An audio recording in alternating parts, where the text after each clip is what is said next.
Salute India. नमस्कार प्यारे भविष्य निर्माताओं, आप सभी मित्रों का इस यूट्यूब चैनल पर बहुत बहुत हार्दिक स्वागत है। आज की सबसे बेहतरीन चर्चा भाग 3 है, तो टेट अभ्यर्थी इसे हल्के में ना लें।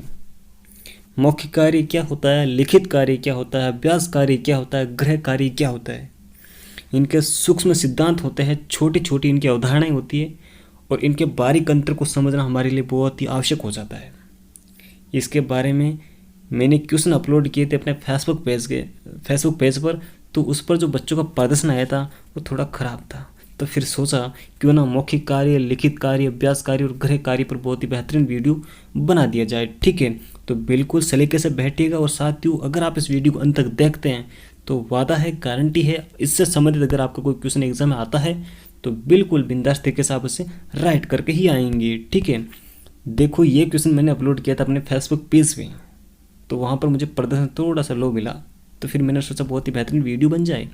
तो मित्रों, इसका आंसर हम जानेंगे लास्ट में, क्योंकि जब हम इन सारी अवधारणाओं को समझ लेंगे कि मौखिक कार्य क्या होता है, ओरल वर्क, रिटर्न वर्क, है ना, ड्रिल वर्क और होमवर्क, तो बिल्कुल बेहतरीन तरीके से आप इस क्वेश्चन का आंसर दे पाएंगे। और क्वेश्चन एक नहीं, क्वेश्चन तो बहुत सारे हैं, ये क्वेश्चन इन्हीं के लिए मैंने बनाए हैं ताकि आपका अभ्यास भी हो जाए और बहुत ही बेहतरीन मज़ा भी आ जाए हमें। चलो हम शुरू करते हैं। शिक्षण अधिगम प्रक्रिया में मौखिक कार्य, लिखित कार्य, अभ्यास कार्य और गृह कार्य का महत्व है। क्या होते हैं, इनका क्या महत्व है, कौन कौन सी इनकी विशेषता है और कौन से इनके महत्वपूर्ण सिद्धांत है। ठीक है, तो चलो हम जानते हैं। पहले इसकी इंग्लिश तो टर्म होती है वो जान लेते हैं। मौखिक कार्य को कहा जाता है ओरल वर्क। क्या कहा जाता है? Oral work.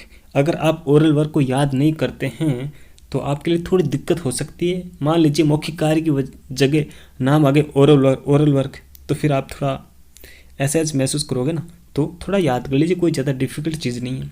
लिखित कार्य रिटर्न वर्क है, अभ्यास कार्य ड्रिल वर्क है और HW, ये तो HW है, इसको तो बहुत ही बेहतरीन तरीके से आप जानते होंगे। गृह कार्य है ना। अब देखो इसमें कुछ समानताएं होगी और बहुत सारी असमानताएं होगी, छोटे छोटे माइनर अंतर है, तो उनको हम बेहतरीन तरीके से समझेंगे। चलो हम बात करते हैं मौखिक कार्य की। मौखिक कार्य को गणित की आरंभिक सीढ़ी माना जाता है।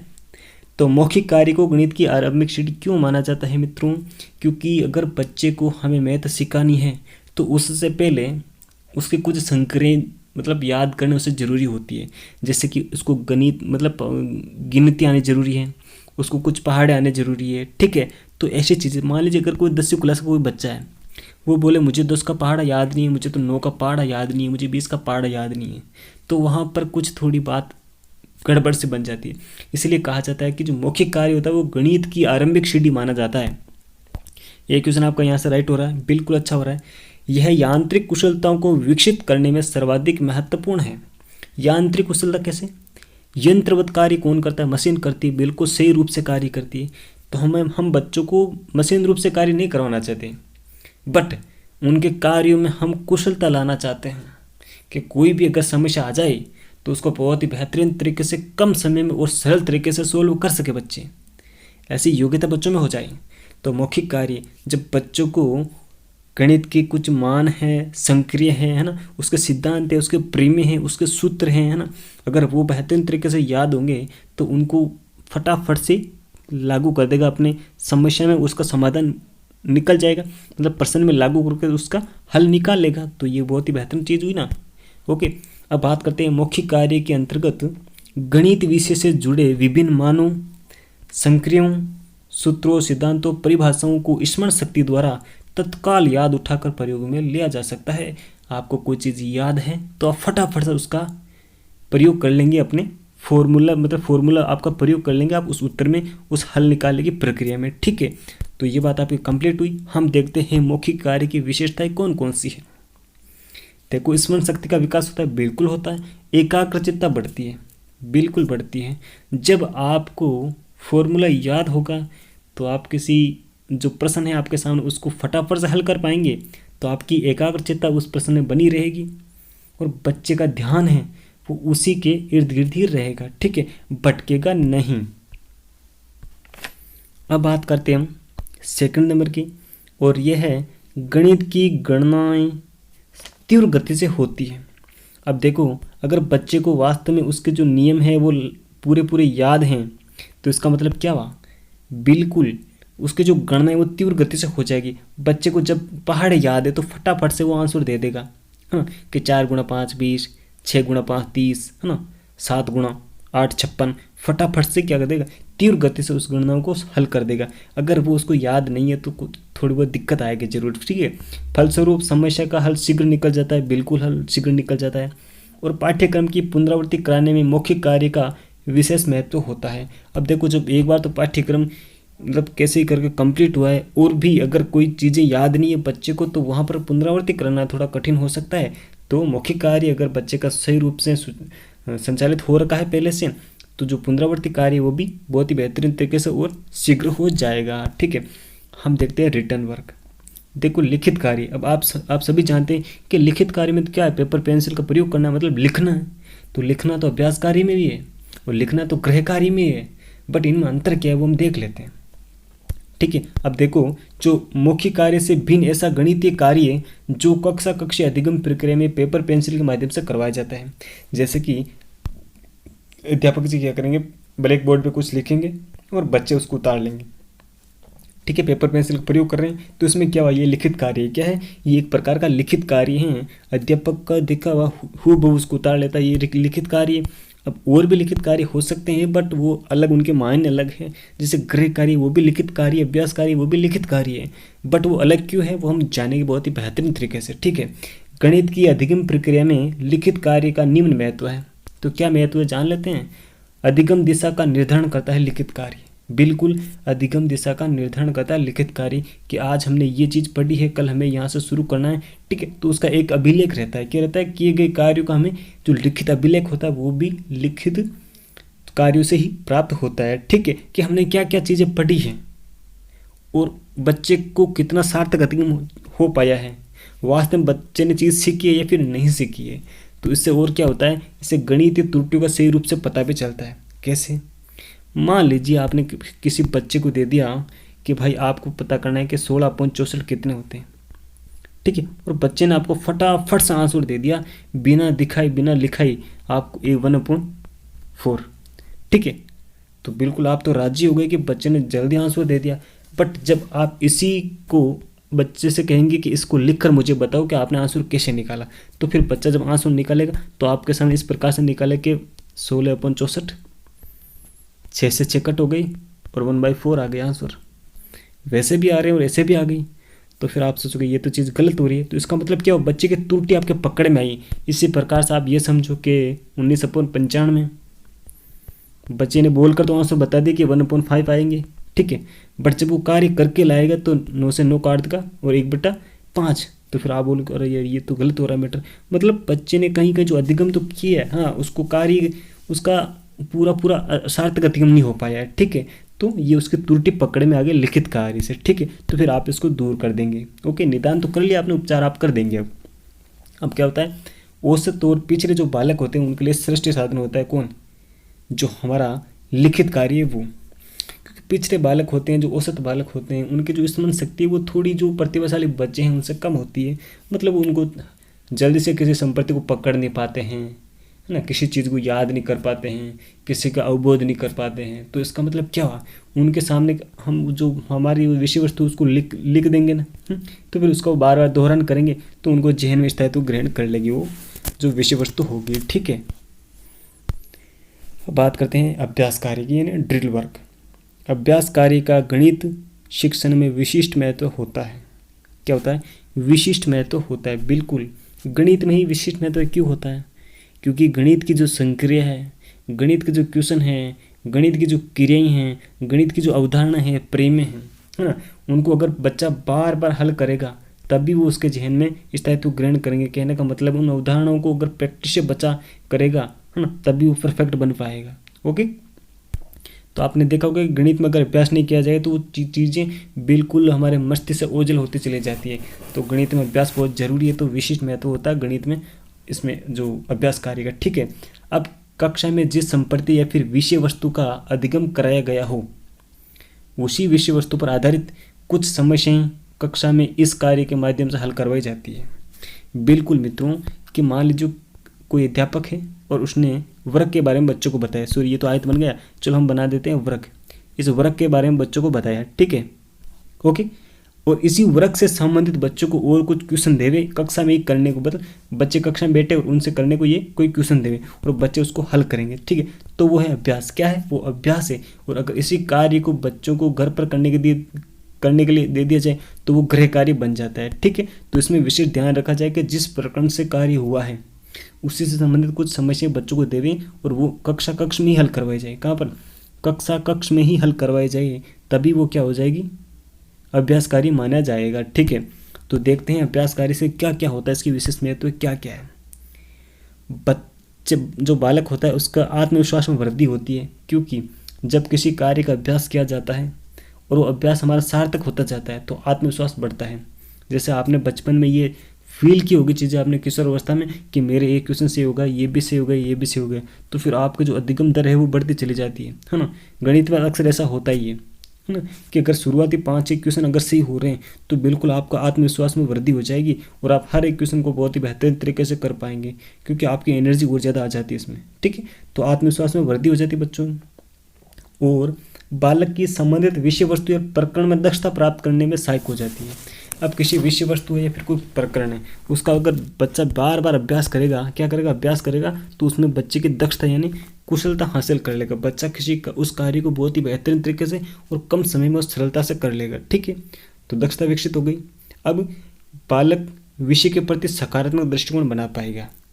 देखो, किसी विषय के प्रति सकारात्मक दृष्टिकोण बनाना एक दिन का कार्य नहीं है, बट बच्चा अगर अभ्यास कार्य करेगा, है ना, उसका दृष्टिकोण बिल्कुल ऑटोमेटिक सकारात्मक बन जाएगा, ठीक है। अगर बच्चा गणित का अभ्यास कार्य करता है कक्षा में और उसके जो क्वेश्चन है वो सही हो रहे हैं और गुरुजी का जो व्यवहार है बहुत ही अच्छा है उसके साथ, तो उसको गणित से प्यार होने लग जाएगा, ठीक है। फिर वो बोलेगा मेरी फेवरेट जो विषय है वो तो गणित है ना। तो यही तो होता है एक्चुअल में, ठीक है। तो बात बहुत ही महत्वपूर्ण थी, हमारी महत्वपूर्ण बात है। अब बात करते हैं 4 नंबर की, बालक को गणित सिद्धांतों, सूत्रों, नियमों पर दक्षतापूर्वक कार्य करने के योग्य बनाता है कौन? अभ्यास कार्य। बिल्कुल, अगर बच्चे को गिनती, पहाड़े, सूत्र, प्रेमे, अवधारणा, है ना भाई, उसके कुछ मान है वो बिल्कुल बेहतरीन तरीके से याद हैं पहले से, और वो उसका अभ्यास कर रहा है, बार बार अभ्यास कर रहा है ना, प्रश्नों में उनका प्रयोग करते हुए अभ्यास कर रहा है, तो क्या होता है? दक्षतापूर्वक कोई कार्य करने के बच्चा योग्य बन जाता है उस कार्य में, ठीक है। फिर बच्चा फटाफट से बोलेगा कि 4 × 5 = 20, 8 × 7 = 56, ऐसे फटाफट से आंसर दे देगा और दक्षतापूर्वक कार्य करने योग्य बन जाएगा अभ्यास कार्य से, ठीक है। तो अब हम बात करते हैं गृह कार्य में। क्या करते हैं? गृह कार्य की बात हम करते हैं। देखो, गृह कार्य होमवर्क, इसमें बच्चा स्वगति से कार्य करता है। किस गति से? स्वगति से कार्य करता है। और जब बच्चे को गृह कार्य दिया जाता है तब एक बात का हमेशा ध्यान रखा जाता है, उसकी व्यक्तिगत विभिन्नताओं को ध्यान में रखकर ही बच्चे को गृह कार्य दिया जाता है। अब याद करो ना, उस टाइम को याद करो जब आप गृह कार्य लिया करते थे। आपके गुरुजी कह देते थे कि आपको प्रश्न नंबर 1 से लेकर 10 तक कल करके ले आना है, तो फिर चाहे बच्चे को आए चाहे ना आए, किसी जुगाड़ से करके लाए, पर वो करके लाने होते थे, ठीक है ना। उस समय वास्तविकता में देखा जाए तो व्यक्तिगत विभिन्नताओं का कोई ध्यान नहीं रखा जाता था। बट अब आपने सरकारी स्कूल में जाने वाले हैं मित्रों, तो ये चीज़ आपको बहुत ही बेहतरीन तरीके से याद रखनी है, ठीक है। तो देखो, 2 सिद्धांत लागू होते हैं, स्वगति का और व्यक्तिगत विभिन्नता का, ठीक है। यह अभ्यास कार्य का पूर्ण कार्य माना जाता है। क्यों? अभ्यास कार्य तो कक्ष में ही करवाया जाता है, तो फिर उसका पूरा कार्य क्यों माना जाता है? अगर अभ्यास कार्य में कहीं ना कहीं कमी रह गई तो उसको गृह कार्य में पूरा कर लिया जाता है, ठीक है। इसीलिए कौन से कार्य को अभ्यास कार्य का पूरा कार्य माना जाता है? तो गृह कार्य को। आपका आंसर क्या होता है? गृह कार्य को, ठीक है। अब देखो, जिसे बालक अपने घर पर स्वगति से करता है, स्वगति यानी बच्चा अपनी गति से कार्य करेगा। अब अभ्यास कार्य तो गुरुजी कह देंगे आपको ये क्वेश्चन है, ये 5 मिनट में आपको करके मुझे बताना है, तो गति किसने तय कर दी? समय किसने तय कर दिया? गुरुजी ने। अगर बच्चा इसी कार्य को 10 मिनट में घर पे करे तो कोई कहने वाला नहीं है, मतलब अपनी गति से कार्य करेगा, अपने अकॉर्डिंग जो कुछ भी करना है वो सीखेगा वहाँ पर, ठीक है। और गृह कार्य सदैव प्रत्येक बालक को अपनी बौद्धिक क्षमता, स्तर और रुचि आदि के आधार पर दिया जाना चाहिए। देखो, लिखा है सदैव। गृह कार्य बच्चे को उसकी बौद्धिक क्षमता, है ना, उसकी समझने की क्षमता कितनी है, उसकी कार्य करने की क्षमता कितनी है, वो कितना जो कार्य उसको कर लेगा, नहीं कर पाएगा, है ना, उसके जो सूक्ष्म कौशल है वो कितने विकसित हुए हैं, तो उस प्रकार से उसको गृह कार्य दिया जाता है। उसके किन कार्यों में रुचि है, है ना, उसका कौन सा जो चैप्टर है या फिर कौन सा अगर उद्देश्य है थोड़ा सा वीक है, उस पर थोड़ा सा अलग कार्य दिया जाए। इस प्रकार से बातों को ध्यान में रखते हुए उसको व्यक्तिगत विभिन्नता को ध्यान में रखता। आपको पता है सभी बच्चे समान नहीं होते हैं, हर एक बच्चा अपने आप में विशिष्ट होता है, उसके स्वयं की कुछ अलग मतलब धारणाएं होती है, उसकी अलग रुचियाँ होती है, अलग आदत होती है, हाँ, अलग कार्य करने की शैली होती है, कोई धीरे करता है कोई फास्ट करता है, तो उस प्रकार से कार्य बच्चों को दिए जाने चाहिए। ठीक है, अब हम बात करते हैं इसके कुछ महत्वपूर्ण जो इसका महत्व है गृह कार्य का, उसके बारे में जांच करते हैं। तो बालक में क्या करते हैं, ये थोड़ा गलत टाइप हो गया। बालक में सृजनात्मक व रचनात्मक प्रवृत्तियों का विकास होता है। क्या होता है, आपने देखा होगा कि जो बच्चे की सृजनात्मक और रचनात्मक जो प्रवृत्तियाँ होती है वो कहाँ विकसित होती हैं। अपनी नोटबुक में बच्चा कब मन लगाकर कार्य करता है, घर पर। आप अपने बचपन को याद कीजिएगा जब आपने कहीं ना कहीं इतने शानदार तरीके से अपने गृह कार्य को सजाया होगा, किया होगा कि गुरुजी मुझे गुड़ देंगे, है ना, और मुझे शाबाशी देंगे, और बहुत ही बेहतरीन हैंड राइटिंग से आपने करने की कोशिश की होगी, बहुत ही ज़बरदस्त तरीके से आपने उसको रंगों से सजाया होगा, है ना, बहुत कुछ अलग किया होगा। और अगर बच्चे की क्रिएटिविटी जाननी है तो उसकी जो नोटबुक होती है उसका लास्ट पेज को आप खोल लीजिएगा, वहाँ पर आपको पता चल जाएगी। ठीक है, तो सृजनात्मक और रचनात्मक प्रवृत्ति का विकास किससे होता है, गृह कार्य से होता है मित्रों। किससे होता है, गृह कार्य से होता है। अभ्यास कार्य से बच्चे में कुशलता आती है। क्या आती है, अभ्यास कार्य से बच्चों में कुशलता आती है। और गृह जो सृजनात्मक और रचनात्मक प्रवृत्ति का विकास होता है वो गृह कार्य से होता है। व्यक्तिगत विभिन्नता को सिद्धांत पर आधारित होता है, वो मैंने चीज़ आपको बता दी है। बालक स्वगति से सीखता है, ये भी चीज़ ठीक है।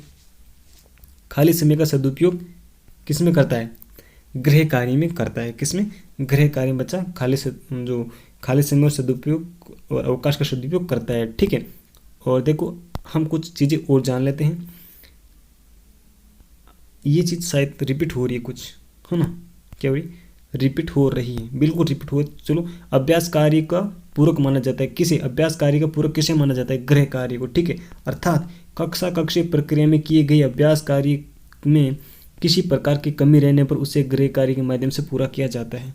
ये चीज़ मैंने आपको वहाँ पर बता दी थी और ये स्लाइड थोड़ी पीछे रह गई। ठीक है, कोई दिक्कत नहीं। अब हम देखते हैं इसका आंसर कौन कौन से हैं जो क्वेश्चन मैंने आपको शुरुआती दौर में दिए थे।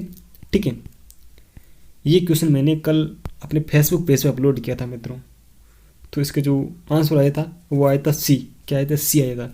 जबकि बालक की जो सृजनात्मक और रचनात्मक प्रवृत्तियों का विकास करता है वो करता है गृह कार्य। कौन करता है, गृह कार्य, क्योंकि वहाँ पर बच्चा अपने मन से, अपनी स्वगति से, अपने अकॉर्डिंग से कार्य को करेगा। ठीक है, तो बच्चे की जो सृजन क्षमता है, बच्चे की जो रचनात्मकता है, बच्चा कुछ अलग करना चाहता है उस गृह कार्य में, है ना, तो वो किस में करेगा, अपने कार्य गृह कार्य में ही करेगा। तो ऑप्शन डी बिल्कुल यहाँ पर राइट हो रहा है। ओके, सेकंड क्वेश्चन आपके सामने इस प्रकार है, गणित शिक्षण की आरंभिक सीढ़ी कहा जाता है।